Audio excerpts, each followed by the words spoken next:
नमस्कार दोस्तों, मैं विनीत मौर्य अपने चैनल सपना सफ़र बाददार तक में आप सभी लोगों का बहुत बहुत स्वागत करता हूं। दोस्तों, एक घर के अंदर आंगन में सैकड़ों लोगों से भरा पूरा आंगन भीड़ से भरा हुआ था। उसी घर के अंदर आंगन में एक बाप बेटा दोनों मौजूद होते हैं।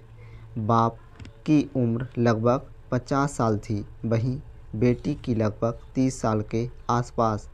जो बाप होता है अपने बेटे के पैरों में पड़ा हुआ था और बाप ज़ोर ज़ोर से बेटा अपने बाप को बहुत ज़ोर से थप्पड़ मारकर कहता है कि मैंने तुम्हें किसी भी कीमत पर माफ़ नहीं करूँगा। जो बाप होता है अपने प्राणों की भीख मांग रहा होता है। जितने रिश्तेदार के आसपास के सभी सामने हाथ जोड़कर माफ़ी मांगता है, लेकिन सभी व्यक्ति मुंह मुड़ा लेते हैं और कहते हैं कि ऐसे इंसान पर मुझे लानत आनी चाहिए। इसको सख्त से सख्त सज़ा। वह बाप जो है हाथ जोड़कर सबसे माफ़ी मांगता है, लेकिन उसको कोई माफ़ नहीं करता। उसके बाद उसका बड़ा बेटा उसके 2-3 थप्पड़ मारता है और उसके बाद 112 नंबर पुलिस चौकी पर फ़ोन करके पुलिस को जब यह बात बताई जाती है तो पुलिस को यकीन नहीं होता है। सच जो कहते हैं, सच्चाई सुनकर पुलिस काफ़ी हैरान रह जाती है। उसके बाद एक लड़की होती है जिसका मेडिकल परीक्षण कराया जाता है। परीक्षण कराने के बाद ये रिपोर्ट आती है, काफ़ी हैरान कर देती है। दोस्तों, चलिए आज की वीडियो शुरू करते हैं। दोस्तों, आज की जो घटना है उत्तर प्रदेश की अमरोहा की है। अमरोहा ज़िले में एक कोतवाली लगती है कि वो दरअसल इसी घर के अंदर बहुत ही अच्छा परिवार था। थाना दो भाई, सगी 2 बहनें, माँ बाप यानी 6 लोगों का परिवार, साथ में 2 भाभियाँ यानी 8 लोगों का हंसता खेलता परिवार था। दोनों बेटे की शादी हो चुकी थी। दोनों बेटियां अभी कुंवारी थीं। बेटे जो थे दिल्ली रहते थे अपनी अपनी पत्नियों के साथ। घर पर माँ बाप और 2 बेटियां रहती थीं, लेकिन कभी कभी घूमने के बहाने जो पत्नियां थीं यानी बेटे थे, वो अपनी पत्नी के साथ घर पर आ जाया करते थे। कुशल का परिवार था, सब कुछ अच्छा चल रहा था। इसी परिवार में एक छोटी बेटी थी जिससे उम्र जो थी 14 साल के आसपास थी। अपने दोनों भाइयों की लाडली, क्योंकि वह छोटी थी, इसीलिए सबसे छोटी लाडली घर पर भाई भाभी आए थे। घर में खुशी का माहौल था, सब कुछ अच्छा चल रहा था, पर वो लड़की चुपचाप कोने में खड़ी, मुरझाई सी खड़ी थी, इसलिए किसी से कोई बात नहीं कर रही थी। इस पर उसका भाई है बार बार कहता है कि क्या हुआ, तुम्हारा किसी से बात करने का मन क्यों नहीं कर रहा है। उसकी भाभी जो थी उससे बार बार पूछती हैं कि गुड़िया, आखिर तुम्हें क्या हुआ है, तुम्हें कोई बात है, तुम इतनी शांत क्यों हो। तुम पहले बहुत बातें करती थी, बहुत बातें पूछती थी, अब तुम इतनी शांत। इसके बाद कहीं ना कहीं जो वह है उसकी नज़र उसके पेट पर पड़ती है।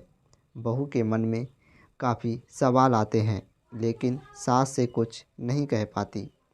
उसके बाद जो अपनी सास से कहती है कि माँ जी, आखिर गुड़िया को क्या हुआ है, ये इतनी शांत है। तो सास कहती है कि बहू, मैंने भी काफ़ी पूछने की कोशिश की, लेकिन यह कुछ बताती ही नहीं है। पता नहीं यह काफ़ी दिनों से बस शांत से रहती है, खामोशी जो इसके टूटने का नाम ही नहीं लेती। अचानक बड़ा भाई आता है, अपनी बहन को सीने से लगाकर बहुत प्यार से पुकार से पूछता है कि बिटिया, क्या बात है, क्यों परेशान, किसी ने तुम्हें कुछ कहा। लेकिन वो बताते हैं।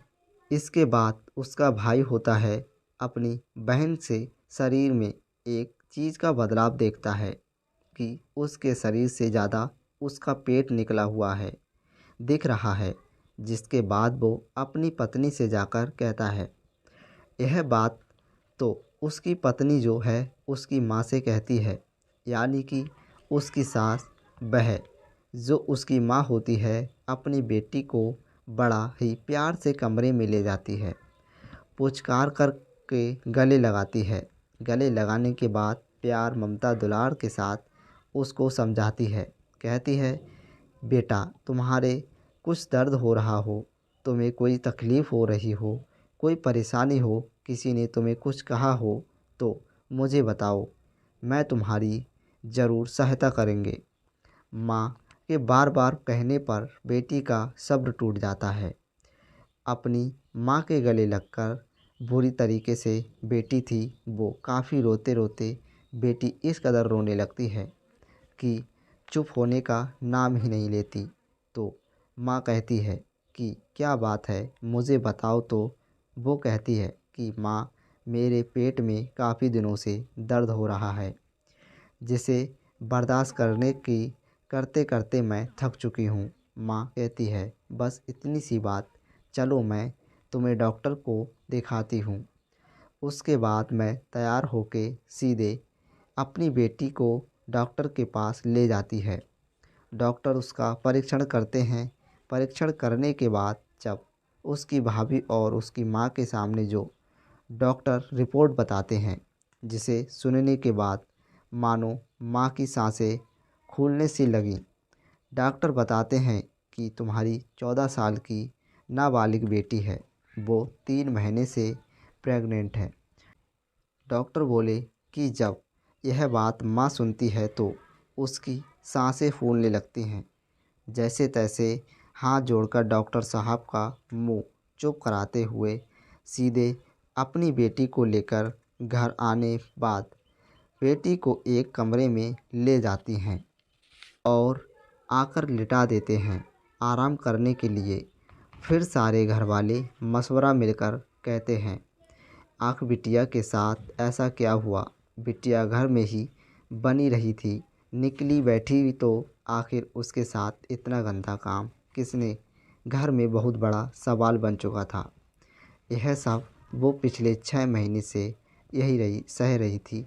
लेकिन इन 3 महीनों में जब वो प्रेग्नेंट हो जाती है तब यह बात किसी के सामने आई। अगर वो प्रेग्नेंट ना होती तो शायद यह घिनौना काम एक ही छत के नीचे कब तक चलता रहता, कोई अंदाज़ा है? इसके बाद बड़े बेटे ने अपने बाप को मारा। उसके बाद 112 पुलिस को फ़ोन करके यह घटना पुलिस को बताई। उसके बाद पुलिस वालों ने बाप का जब परीक्षण कराया और बेटी का भी रिपोर्ट बनाई तो यह बात बिल्कुल सत्य थी कि पिछले 6 महीनों से ही वह अपनी बेटी का रेप कर रहा था।